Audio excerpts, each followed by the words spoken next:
Good morning. Thank you for coming. This is our annual real estate panel discussion. And I would like to thank John Marshall Begg and Reddy for sponsoring this event. And first, I'd like to introduce Kent Franklin from the Best Western Premier. Say a few words and welcome us. Good morning, everybody. Welcome. Thank you for coming. We have some really exciting things going on here at the new Best Western Premier Rockville Hotel and Suites. First and foremost, we are officially a veteran-owned small business hotel.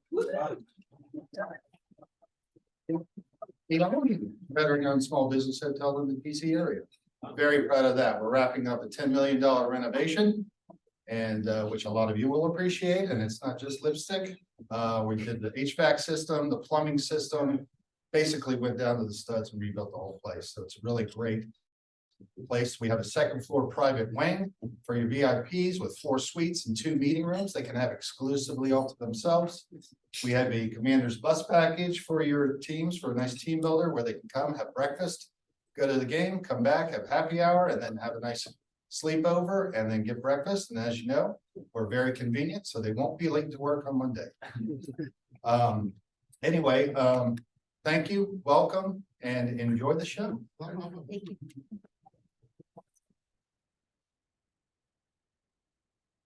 Okay, our MC this morning probably doesn't need an introduction, but it's Brian Barkley. He's a senior managing partner of Barkley and Kennedy Charter. Barkley and Kennedy is a general practice law firm that is listed in the Bar Register of Preeminent Law Firms, which places it in the top half of 1% of law firms in the United States. Brian is listed in Who's Who in American Law and Super Lawyers, was just named the 2023 Judicial Edition highest possible rating in both legal ability and ethical standards. Congratulations, Brian. He chairs our public policy committee and is former chair of the board of directors for the Rockville Chamber of Commerce. Over to you, Brian. So look, you all have had your coffee. You got to do better than you did before. Let's try this again. Good morning, Rockville. Good morning.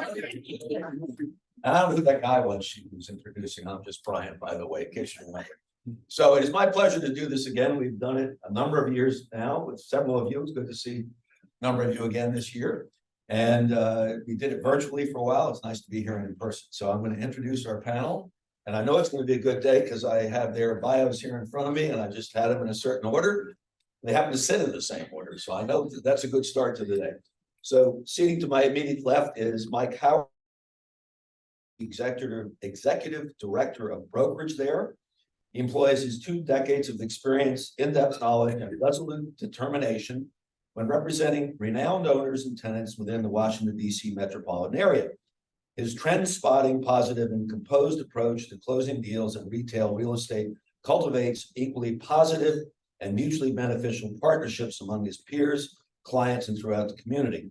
Since joining Rappaport in 2006, he has cultivated an impressive portfolio in both tenant and landlord representation, including Sephora, Sprouts Farms Market, Raising Cane's, PM Pediatrics, Panera Bread, Orange Theory Fitness, Federal Realty, Morguard, if you like that, Mutual Life Insurance, Northwestern Mutual, and Folger Pratt, among others. That's Mike. Next on the panel, we have CJ Overly. He's a senior project manager of development with BXP, formerly Boston Properties, I think we all know that name, in the Washington, D.C. region, where is responsible for the execution of new office, residential, and life science developments. CJ is currently leading the strategic repositioning, master planning, and project deliveries at the Shady Grove Innovation District, very near where I live, so we're thrilled to have him, an emerging life science hub which will include 750,000 plus square feet of future development in Rockville. Prior to Boston Properties, CJ served in a variety of roles with Trammell Crow, residential, Montgomery County Public Schools, and JP Morgan Chase. He serves on the board of the Maryland Tech Council and is a member of the Urban Land Institute. He received an AA in business from Montgomery College, local guy, we like it, BSBA in finance from Georgetown University, and an MBA in real estate and corporate finance from the University of North Carolina at Chapel Hill. Next, we have my old friend over here, Todd. Great to have you back. Todd Pearson, BF Saul. He is the president and COO for BF Saul Company and affiliates. Saul organization owns and operates approximately 8 million square feet of retail space, 5.2 million square feet of office and mixed use space, over 1,400 apartments, 20 hotels, and has 2 large developments under construction, primarily in the DC metropolitan area, one of which we're all very familiar with and very excited to see getting nearer. Todd received his MBA from the University of Virginia, Darden School of Business, and a Bachelor of Science degree in Accounting and Information Systems from the Virginia Polytechnic and State University. Serves on the board of directors of Rockville Economic Development, one of our favorite organizations. Past chair of the Loudoun County Economic Development Advisory Commission, co-chaired Loudoun's Nighttime Economy Ad Hoc Committee, and is a member of the 2030 Group and an active member of the National Association of Real Estate Investment Trusts, International Council of Shopping Centers, and Urban Land Institute. He is also a CPA, although he's not active. I think he's got enough things on his plate. He's worried about that right now. Devin Zeitelman leads strategic consulting research for Shear Partners, another local company, rather local to me. He offers clients timely market analysis and advisory for commercial development, site selection, and investments in scientific real estate. He previously was a Mid-Atlantic regional manager for Avison Young's market intelligence platform, where he developed data analytics and technology solutions for the company. Earlier, he was the director of strategic initiatives for the Washington, D.C.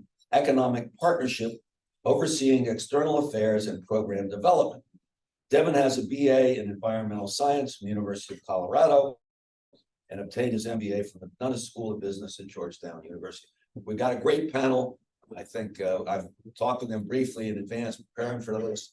And as usual, I always learn something from these folks, and you're going to learn a lot, I think, this morning. So I'm going to just throw out there some prompts, questions, whatever you want to call them. We only have the one microphone at the table, and we are recording today, so we'll just ask that it be passed back and forth. You can go in any order you want, but I'll sort of start next to me and go that way. And if you don't have any preference, we'll come back the other way after that. Okay. So the first prompt is, please give us a brief overview of what you have seen in your sector of the real estate market in the last year or two. So my sector is retail. It is not dead. As a lot of people thought retail was going to die at the beginning of the pandemic. It's actually the suburban shopping center world is actually the complete opposite of dead. Look around, there's very little vacancy. Todd, you can probably attest to it. His rents are probably at or above where they were in 2019 and 2020. His concessions are probably about the same. So suburban retail on fire, urban retail, completely different story. Retail requires what we call the 3 legs of the stool. It needs, for it to be super successful, it needs residential, it needs office, and it needs that other driver, whether that's, a big convention center, sporting arenas, what have you, that tourism piece. The office market just isn't back. Studies will show you where our region probably hovers around 50% back to the office. We are one of the lowest in the country is back to the office. So if you are a retailer in the urban or quasi-urban markets, it's been a struggle. It's coming back. We're seeing it come back a little bit, but it's certainly nowhere close to where it was in 2020 or late 2019. So ours is a tale of 2 markets. It's suburban is on fire. There's no vacancy. There's no inventory. There's no new development. There's incredible demand because everyone is chasing that suburban customer. And then the urban, it's your guess is as good as mine as to when that's gonna come back. So we do a couple different things, but I'll touch on the office market, which I will also say is not dead. It might look a little more dead today than retail does, but as Mike just alluded to, the return to work has been a real challenge, people coming back to the office. And we're still seeing that evolve, although I think the data bears out that it has sort of plateaued, at least for the moment, in terms of return rates. But I also think that's a market that's kind of a tale of two parts, with the sort of premier end of the market, Class A trophy buildings in trophy locations, doing very well, having returned to pre-pandemic rental rates and occupancy rates. But outside of that, Class B and below spaces are really hurting. Many of them will never be office buildings again. And so there's this rebirth process that's happening as some of these properties figure out what they need to be going forward. And I think until that plays itself out, which frankly is probably a 5 to 7 year process, it could be maybe not quite that long anymore. You know, we're going to continue to see challenges in the office space that will need to be navigated. So we operate across kind of all the industries, so I'll echo a little bit of what Mike said in retail. Of our 8 million square feet, just over 7.5 million square feet of that is actually grocery anchored shopping centers. It's more suburban in nature. And that even during the pandemic, I mean, it turns out in the pandemic, everyone needs a grocery store, a pharmacy, and a liquor store. Those are the three things related. And it performed very, very well. But since then, it has become very robust. So we are seeing the highest leasing percentages we've ever seen. We're seeing rental rates increase. And actually, we don't even give concessions unless it's Mike, just because I like him if he's on the other side. There wasn't a lot of concessions in that. Yeah. And then, you know, moving over to residential, we have currently 1,400 residential units in our portfolio, but I've got 900 under construction currently. So we're growing and moving into residential. Residential is very robust. Although I will tell you, any cranes you see in the market right now were financed prior to the rise in interest rates. And I do not believe you'll see any more cranes in the air until something is done with interest rates. With the rise in construction costs and the increase in capital costs, they're unfinanceable and you can't make it work. So you're not going to see much growth there. So I think you'll continue to see very strong in a tight market. We have hotels. Hotels obviously had the opposite effect in the pandemic. Our hotels went from performing very well to virtually no one in the hotels. And since then, we have come back. We've surpassed 2019 numbers. Some of that is there was supply that came off the market during COVID. And then some of that is people are traveling again. The mix has changed. It's a little less business traveler, a little more kind of transient, vacationers. But the market is very, very strong. I am concerned with, I will tell you, the beginning of October was hit with potential government shutdown. We're able to get by that, but now it's just moved to November. So we'll see what goes on with that. That will have a pretty dynamic impact, especially in this market. And then finally, I'll talk to office. Office is extremely tough right now. I can't think of a new tenant that is signed, meaning an out-of-market tenant coming in, that has really signed a significant lease in really any time recently. We're all fighting for the same group of tenants. They're moving from one building and trying to move up to a higher class building. If you have a 60,000 square foot tenant today, it's probably going to be 20 or 30,000 square feet tomorrow. So there's a lot of issues in the office market. And then on top of that, you've got, if you look at the debt that's out there, you're going to have a lot of office buildings that are financed currently that are going to have to refinance. And I think you're going to see in 24, I think you'll see a lot of them, coming back. So the view on office right now is try to survive till 25 and we'll see what happens. But I kind of agree, you're probably more in that 5 to 7 year range before we really start to see what's going to happen. Yeah, thanks. Good morning. So shifting gears a little bit, we specialize in scientific real estate. You might hear life science real estate. I think that's a little bit more broadly defined, just given what encompasses. But really, as you know, the 270 corridor here is one of the top hubs for this type of activity and scientific research in the country, up against markets like Boston and San Diego and Philadelphia, which is emerging as a cell and gene therapy hub, given some of the drivers at UPenn and some technology spinning out of there. But, going back a year, it's kind of difficult to do because I think the market's kind of remained a little bit more stagnant. If you go back to the pandemic and the sort of last cycle of scientific real estate, it really is predicated on venture capital funding, which was super dynamic during the 2021 to 2022 pandemic era.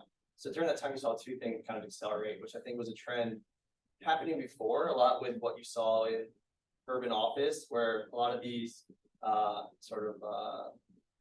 rise in vacancy rates or things are catalyzed by what you saw in terms of remote work. But in particular, during the pandemic, you saw retail and e-commerce explode, and you saw healthcare and life science explode. And a lot of that is predicated on capital sources that were funding these pre-revenue companies. And so you saw a lot of companies coming out developing either good technology or having good clinical data, and not necessarily both. And I think that's more now where you really have to be strong in both categories, have a refined and built out C-suite.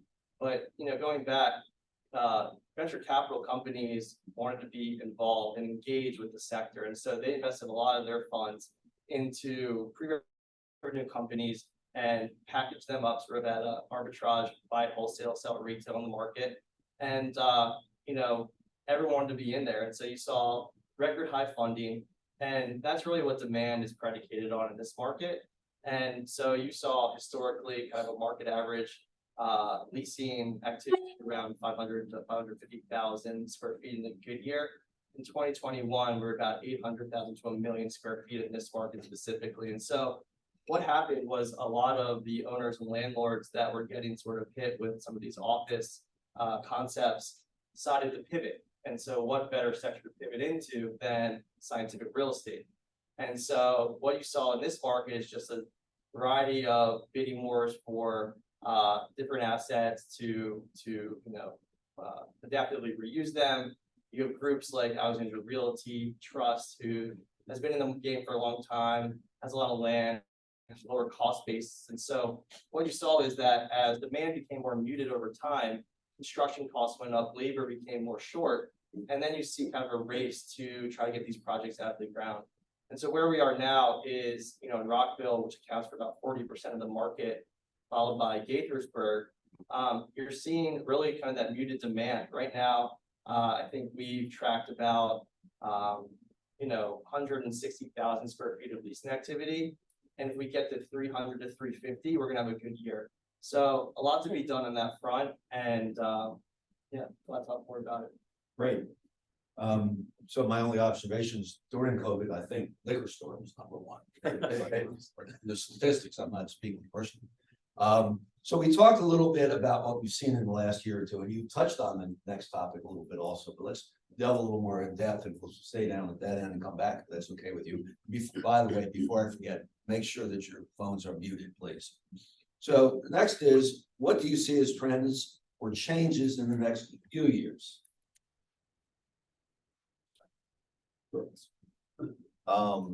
So as far as trends go, if you look at the office, I think you're going to see more amenities coming in. You'll see a more proactive approach to getting people back in the office. I can tell you in our headquarters in Bethesda, we just built out a $2 million gym, which essentially, I mean, it's the type of gym you can get rid of your membership somewhere else and you come to the office, you can get it all done. We're redoing our conference center, adding a lot of glass, bringing the outdoors in, trying to make it more interactive.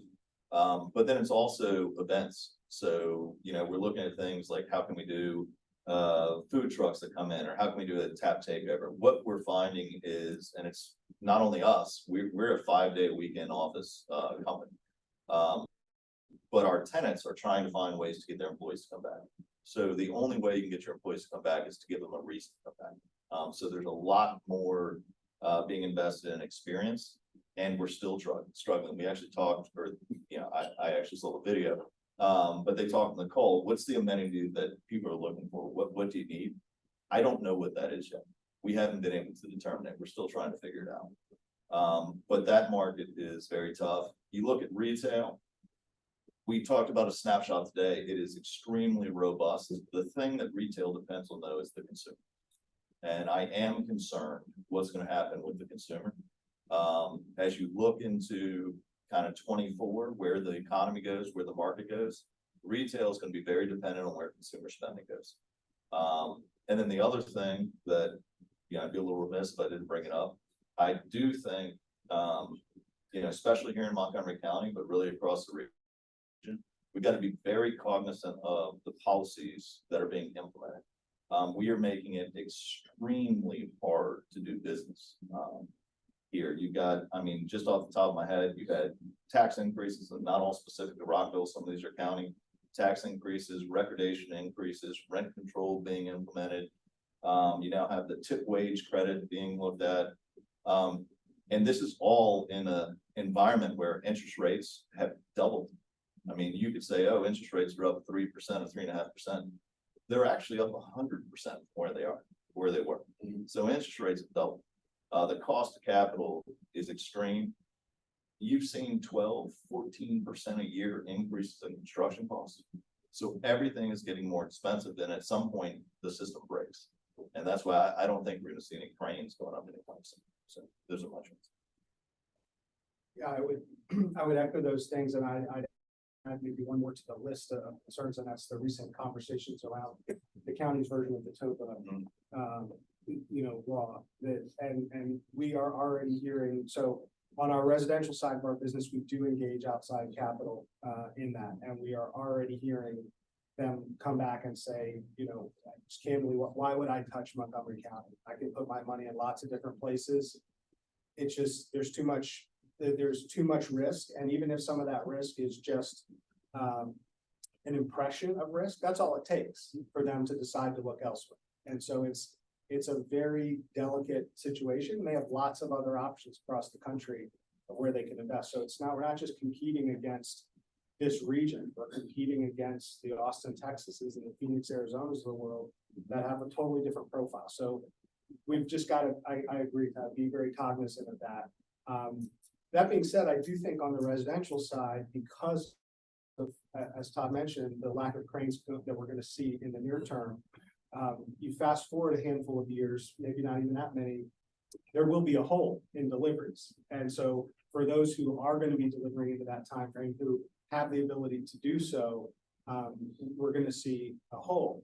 Unfortunately, what that means for everybody else who's on the other side is that home prices and the price of rent is going to be higher because we have this structural lack of supply that's accumulated over the last decade that's now going to be further compounded for another 2 or 3 years by the situation that we're in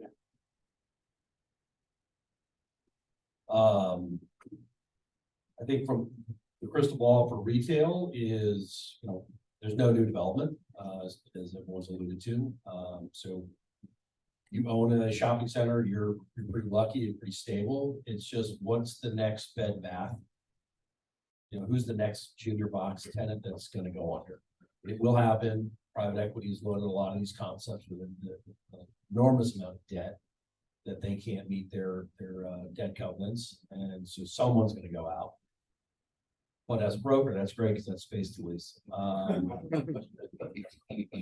And our market always absorbs those pretty quickly. It's also, we're usually the market that it's the last round of stores for tenants to get rid of. I'm sure, Todd, you've got properties elsewhere that Bed Bath probably gave the keys back really fast in, you know, Oklahoma or elsewhere, but here they want to hold on to it because they know it's a really hard market to enter.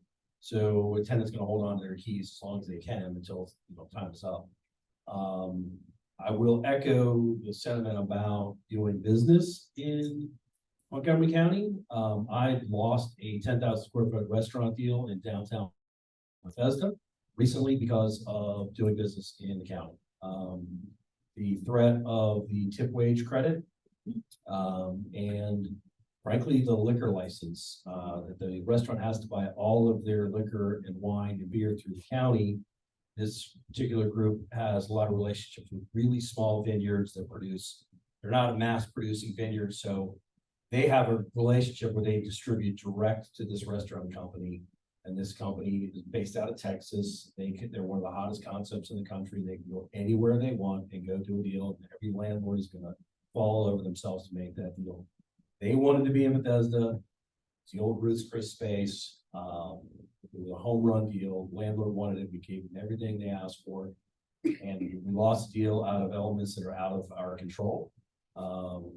Because the county said, no, you can't use those independent distributors, you have to go through us and the deal died. So, you know, our policies are killing great operators from coming here, and that's just on the retail side. Obviously, on the office side, people can go choose to open up a business in any other more tax-friendly state.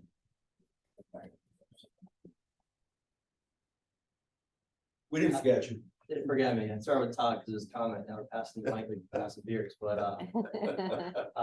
yeah, I mean, I think within our sector, looking forward to where we are now, again, kind of with a little bit of retrospect, but where we are is a place where there's really tenant demand in the marketplace. And what you have in combination with supply on the supply side is a lot of buildings that are delivering, not necessarily speculatively, but with a lab user in mind. And so what you saw during the pandemic and through, you know, today is a lot of these facilities and these buildings that could land a lab user or maybe an office user are positioned as both. And so it's a little bit of marketing, but what I'll say is that, you know, looking at the funding streams of these companies, a lot of them perceive venture capital investment to take them through 1 year, 2 year, 3 year research. And just to remind you, you know, from a VC perspective, their goal is to make money and to get their investors' money out with as much return as possible. And so, you know, during the craze of the pandemic, you saw a lot of these companies being aggregated, then IPO, and they're out in 3 or 4 years. Clinical trials might take upwards of 12 years. And so where you see now is a lot of companies that are trying to handle operational costs are cutting two things: headcount, and they're cutting facilities. These are kind of their biggest ticket items. And, you know, it hasn't been as much affected by this remote return to work, remote office type of approach, because a lot of what happens in a research facility, the scientist has to be at the bench. And so, you know, research and science doesn't stop, but their optionality in the market today, specifically within Rockville and Maryland, is more broad than it has been. And that's really because of two things. One, we saw companies take on a lot of extra space looking towards organic growth, and they weren't able to fill those shoes. And so you see a lot of companies giving back space that they may or may not have retrofitted or built out, especially if you're a manufacturer of a therapeutic or a small molecule. You have a very custom setup, right? It's equipment, it's layout, it's functionality. And so that's not really a second generation space that goes immediately on the market that someone else can step into.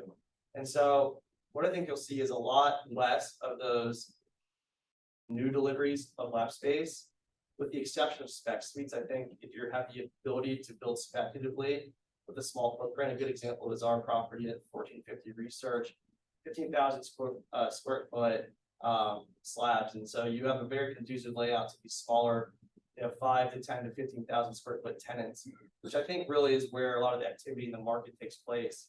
You know, maybe you catch a whale now and then, or you find a lead tenant to get your project on the ground, but you know, it's not so much what it used to be.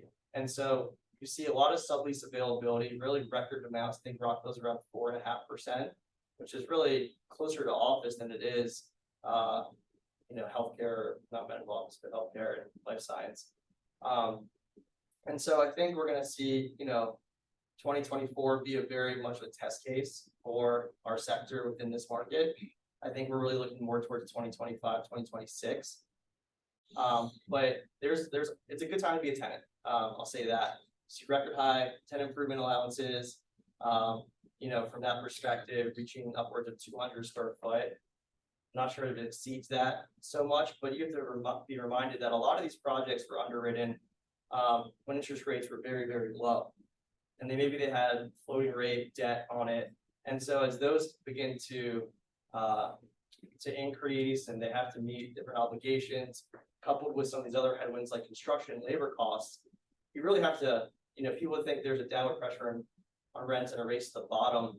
And if anything, the opposite is happening. And I wouldn't be surprised if we soon see lab rents pushing close to $50 square foot before, you know, common area charges. So lot to be tested here in the next couple years. Okay, next. And we might leave it with you on this one, Todd, to start this next one. Mixed use projects are complicated and extremely capital intensive. I'm not telling you anything you don't know, Todd. How do we ensure they're successful when you're right in the middle of a very, very large, we'll talk about that a little bit, of course, please, Todd. Sure. So we actually have two very large projects. We have about $650 million under development right now. The largest is in Twin Brook, where the Wegmans is gonna go at Twin Brook Water. And then we have Hamden Lane and Rockville Pike, or Wisconsin Avenue. We've got Hamden House, which is a 28-story high-rise apartment building. They are extremely complicated. I mean, there's no two ways about it. From construction, from design, from permitting to how you're gonna bring it all together. And then, for instance, at Twin Brook Water, how do you create a place when you're building one phase of a multi-phase development? So what do you have to do to the surrounding space? Are you should a building stay or should a building go down? And should you, put up landscaping? How do you make it a place with one building? And then how quickly can you get to the next building? But I do think, look, mixed use development, we were traditionally, if you go back 10 or 15 years ago, we were shopping center developers. That's really what we did. And then we got into mixed use. We started in over in Arlington, and then we moved into DC, and then we're now in Montgomery County, and we built several mixed use buildings, but every single one of them is complicated. Every single day you wake up, you've got a different issue to work through.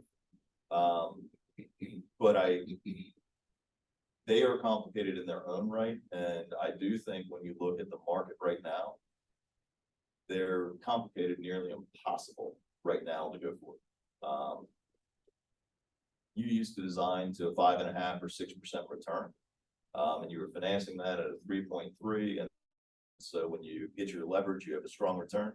And now you're looking at financing costs that are 5 3/4, 6, 6.5, depending on what kind of project. So they're underwater and they don't work. So until we either see movement in construction prices, we have seen some of the construction contractors, certain segments of that market are starting to come down, but not enough. And then until we see the interest rates, I don't think you're gonna get them done. I think I would agree with all that. I think I would add to that, and this is true of all types of development, but particularly the complicated mixed-use projects like Todd was referencing, anywhere you can provide more certainty. It may not be certainty, but more certainty. And that's from all the perspectives. So, from the jurisdictional perspective, can you provide a little bit more certainty on the pathway to approval, on what things you're going to expect of that development in order for it to move forward? And the earlier you can provide some of that certainty in the process, the better, because so much of the risk in any development is front loaded. And so that's, to your question, Brian, how can we help these developments? It's looking for every opportunity, regardless of your vantage point in the process, to mitigate risk for the project and try to remove some of that uncertainty. I'll look at it from the retail perspective, mixed use project. A couple of things. One is, how do you create that sense of place? That's an overused term in our business, but how are you getting the community to come and use and engage in your space? And that's, a lot of times it's a little park element, it could be water feature, dog park, what have you. The other one is, your design. You gotta design it in a way that the retailers have a really strong presence, that they can be seen. What is your front door? How do you want people to come into the project? Where are you directing your parking? Where do they come up from the parking? How close is that to the retail? Those are the thoughts that kind of make or break a successful, retail project. And it's hard. It's hard to do it because you've got a lot of demands from, your lenders, your investors, the county wants, the city wants this, and mixed use is not for the faint of heart. Before you tackle it, you got to make sure everyone is on the same page and you all have the same goals, because Nothing is more challenging than a failed mixed use project. It is hard to fix that problem. Takes a long time, a lot of patience. Well, we're thrilled that you got started when you did, Todd. Many in this room remember the fights we had. I shouldn't use that word, discussions we had with the city. And a lot of people in this room stepped up to help that project get started. And you're gonna tell us when Wayman's gonna open, because that's the first question everybody always asks. So why don't you tell us right now? Sure.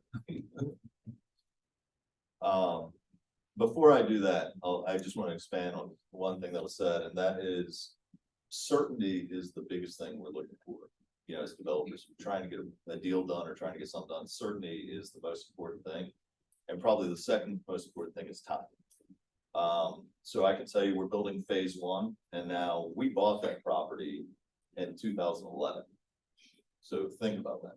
2011 to 2023, and we're actually going to deliver in late 24.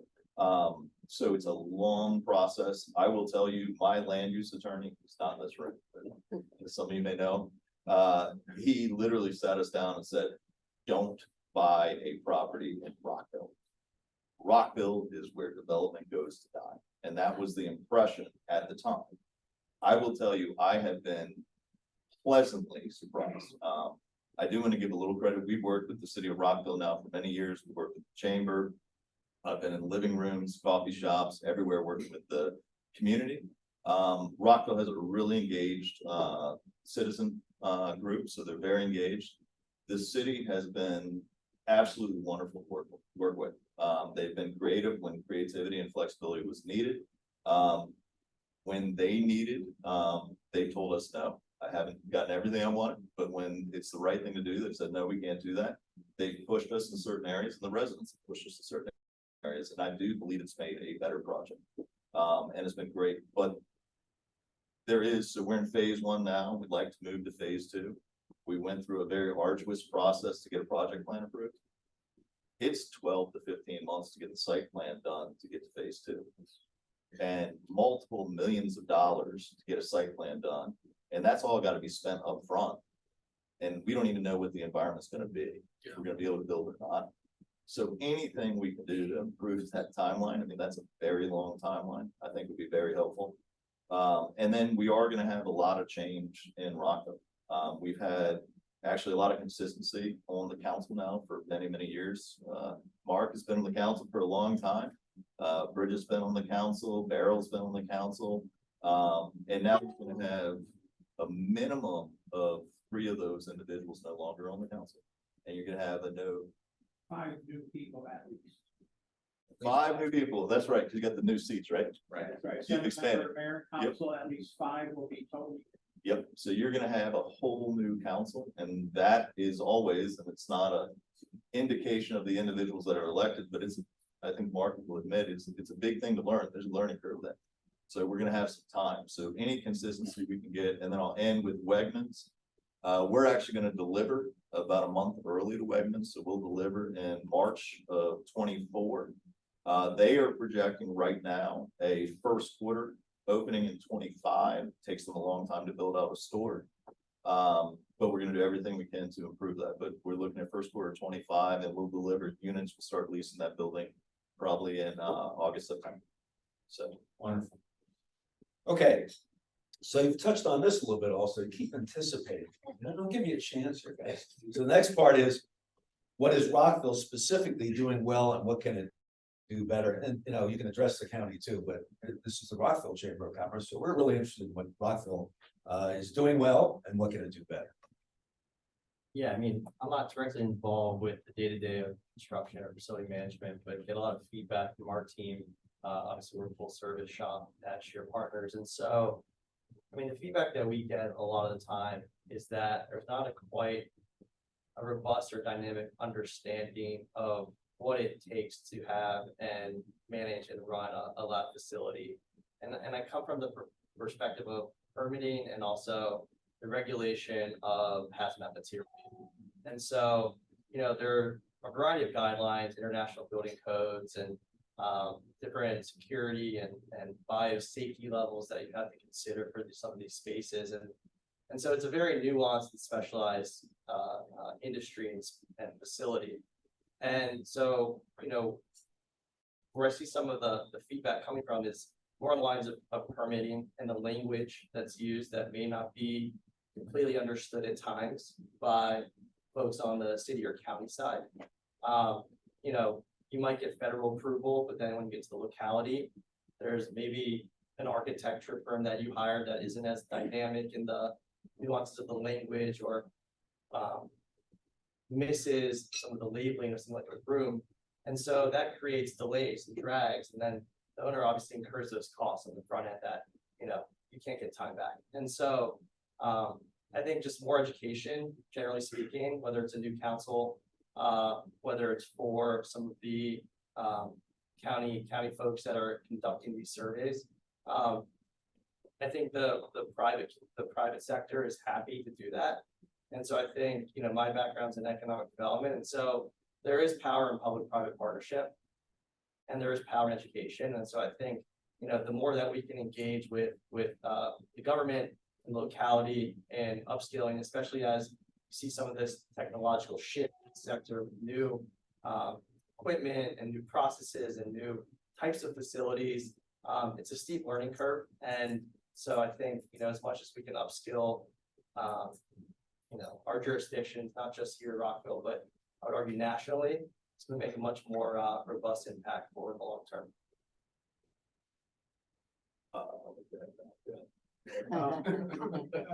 I was just, a couple things. One, I want to touch on something Devin said, because I was at a conference last week on life science, and folks from Massachusetts were there and were talking about some of the things they've done. And one that really stuck out to me is that folks at the state organization do a report card every year of all of the municipalities on their life science readiness, and they give them a grade.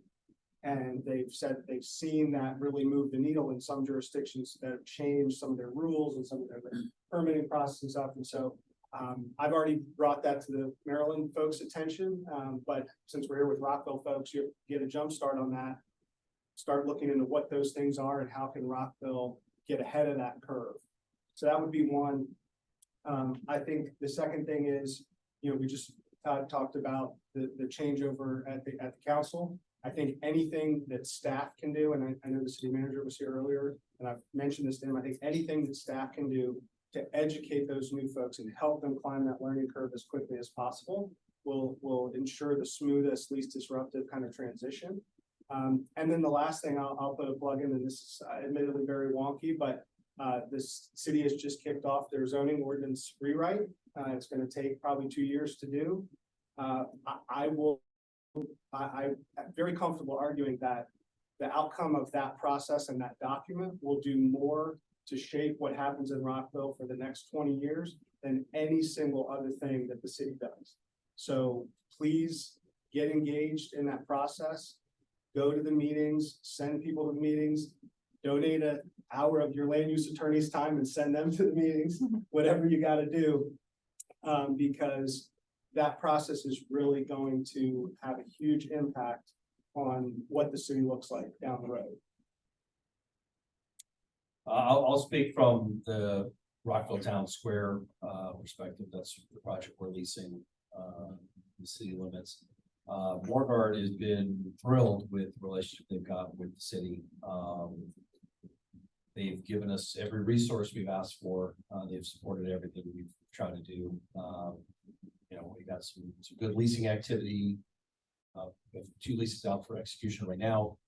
So anything we do to help kind of speed up the permit process, approvals, you know, that starts the tenant ringing the cash register faster and just helps everybody out. But we have nothing but great things to say about the support we've gotten from the city. Love to hear that.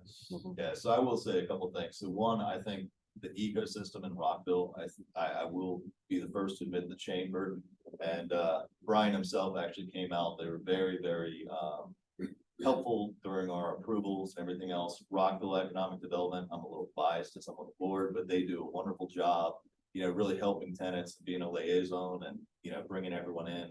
But I will say within the city, and I can go down, I'll name a few names, but you got Ricky, you got Craig, you got Farmars, you got Jim, the list goes on. They have been wonderful to work with.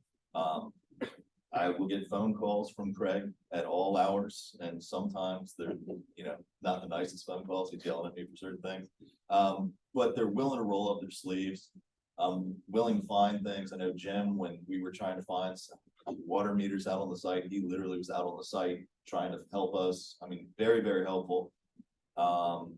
Creative when there's been complicated situations.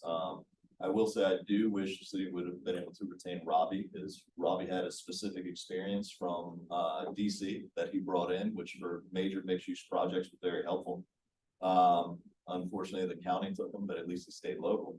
But the city's done a wonderful job. The biggest thing I will say is time. So very flexible, very creative, willing to work through complicated issues, but it does take a long time. And I'll throw out just a couple things. We submitted an MPDU agreement probably 2 years ago. We still haven't gotten that agreement over the hump, and it's been agreed to probably 3 times, rewritten 3 times. I do think we're at the final stage, but that's taken a while. So really it's time, and some of it is, this is new. Some of these items are new to the city. You haven't had major mixed use projects. Well, you've had some, but not this complex. So there's new things. But overall, I'd actually give the city an A. I think they're doing a great job. So I just want to say that. Thank you for your comments. It's been a pleasure working with you to get this project done. It was a huge effort in education. And again, that's kind of a nice way to put it, to convince the city this kind of change had to happen. Your project is huge to the city, revenue would come in, but it took a while. And I'll just share with you one thing that happened after we had the state of the city the last time. The mayor, who's retiring as we all know, came over to me and said, "We've come a long way." And we have a long way. Finally, we'll let you blow your own horns a little bit here.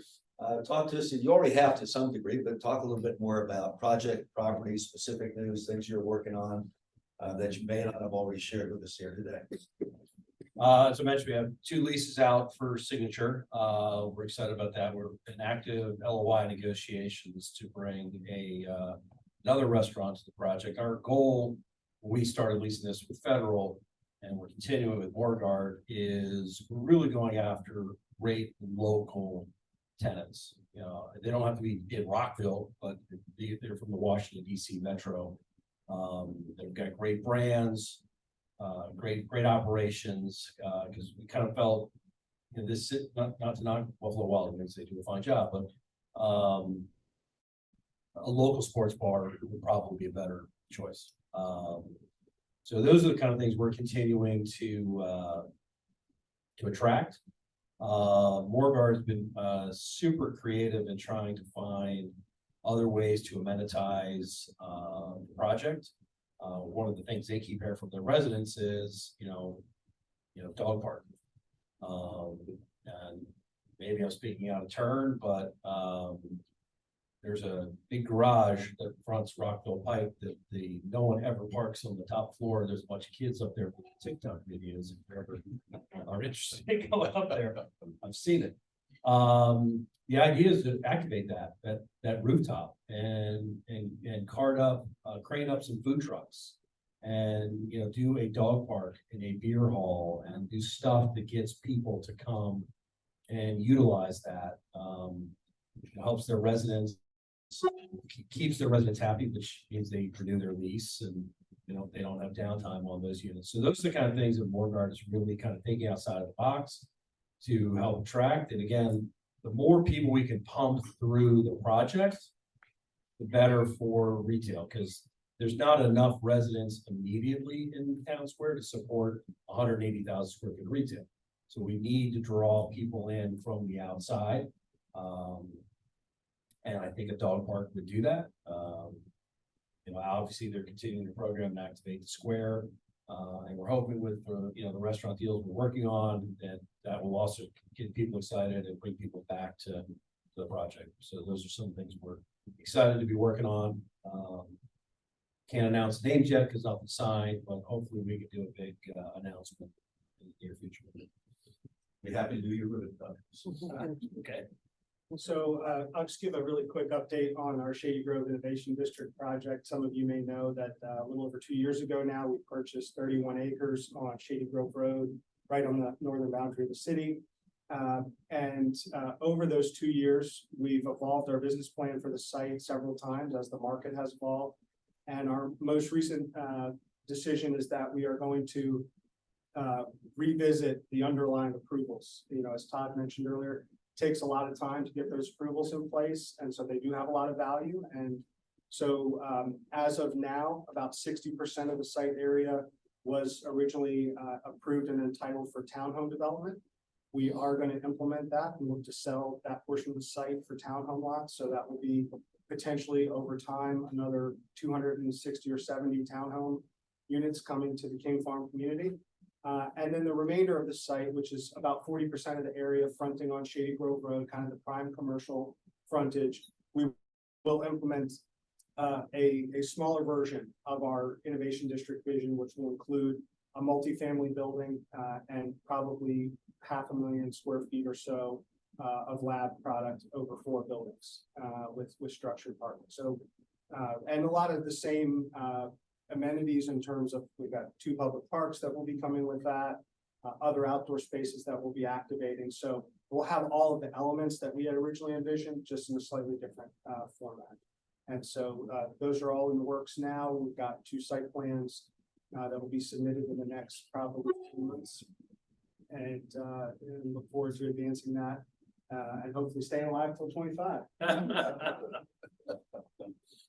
So I don't have any specific announcements to make today. I think very shortly we will have some announcements on some tenants over at Twin Brook Quarter.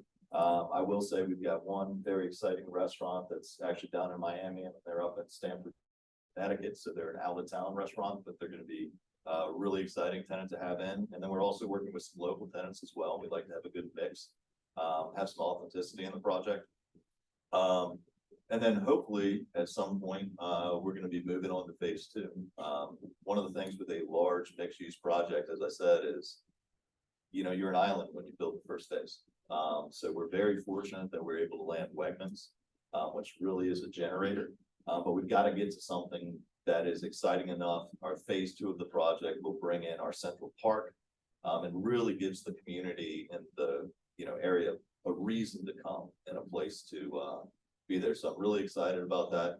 And I would be, you know, I'd be upset if I didn't say this, and I'm sorry, it's going to sound a little pandering, but I do want those of you in the room, anyone here in Rockville, we are going to have, as Mark said, 5 new council members. I will tell you, I work very, very hard at my job. I have long hours and a lot of things going on, and it pales in comparison of what your mayor and council. I've been on phone calls all hours of the night. They're willing to meet with you, they're willing to be there. It is unfortunately the most thankless job.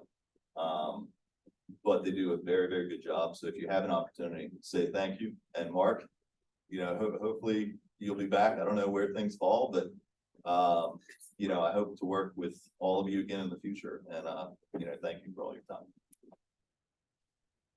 Yeah, so I guess project specifically, so Sheer Partners sister company South Duval is our owner, developer arm of the company. And so we have a project at 1450 Research that delivered earlier this year, and we moved a couple of tenants in. Really interesting project, a lot of nuance to it. For example, we kind of excavated around the base of the building and put in new window lines and really trying to activate that space. But we're really successful with our kind of first phase of leasing there with our spec suites. And so we'll be looking to, I think going through the approvals now, continuing to develop 3 to 4 suites on the 2nd floor. And so that will hit the market Q1, Q2, 2024.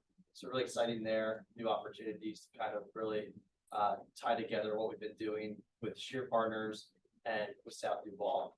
And I think with that being said, we're also really actively pursuing an advisory and strategic consulting vertical within the company. And so obviously we have a history of of real estate under the belt from a variety of different perspectives, but really helping companies, problem solve and come up with, creative solutions to, not only facilities and site selection, but also helping them to sort of understanding, their growth model, what's feasible and attainable. And so, we've been really involved there. And so, definitely come and check out 1450. I think one of the most compelling elements of that that's been interesting to me at least is we have an AI generated mural on the interior, sorry.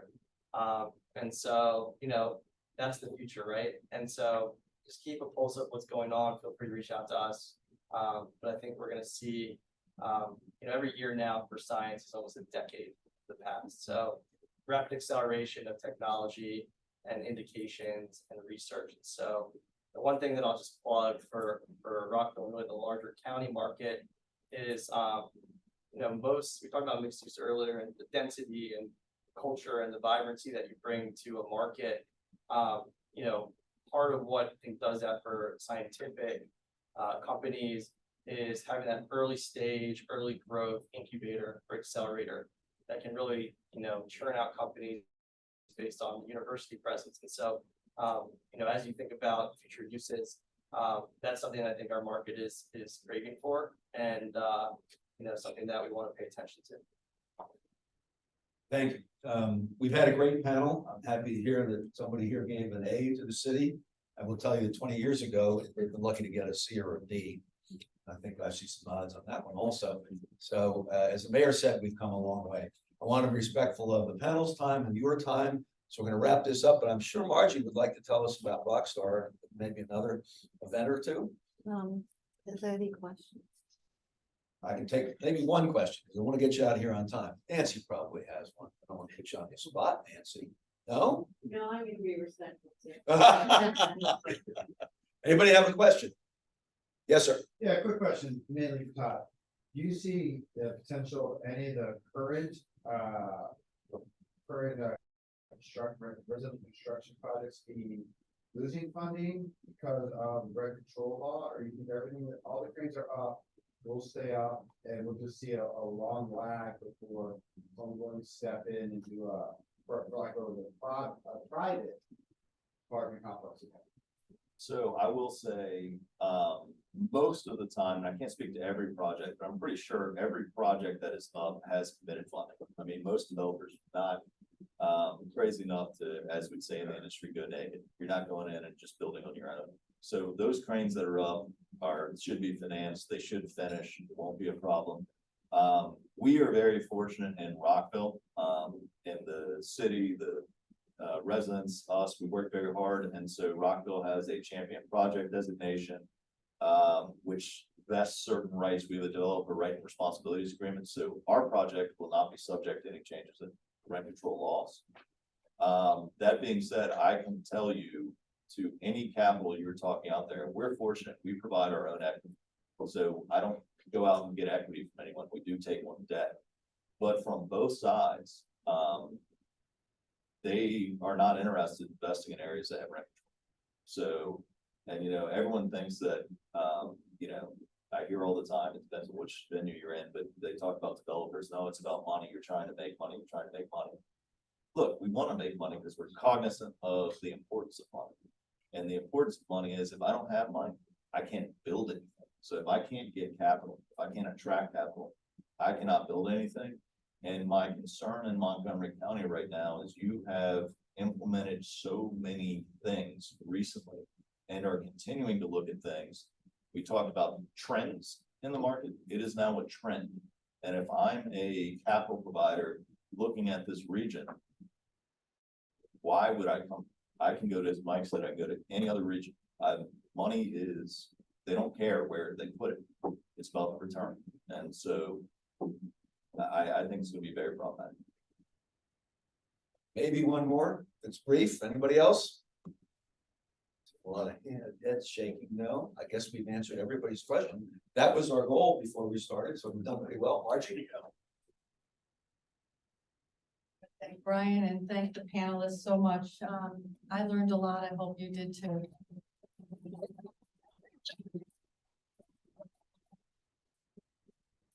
Upcoming events I want to talk to you about, November 2nd is our big rock star award at the Manor Country Club. That's where we honor the small business of the year, large business of the year, nonprofit, young professional and entrepreneur of the year. So I hope you come and support these great businesses.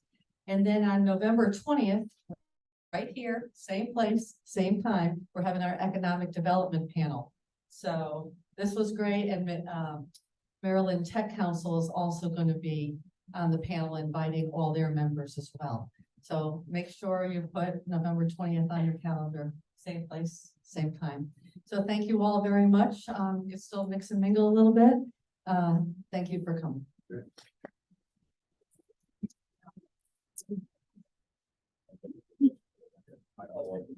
Yeah. I'm hearing about residential lab. Thank you so much. Thank you, guys.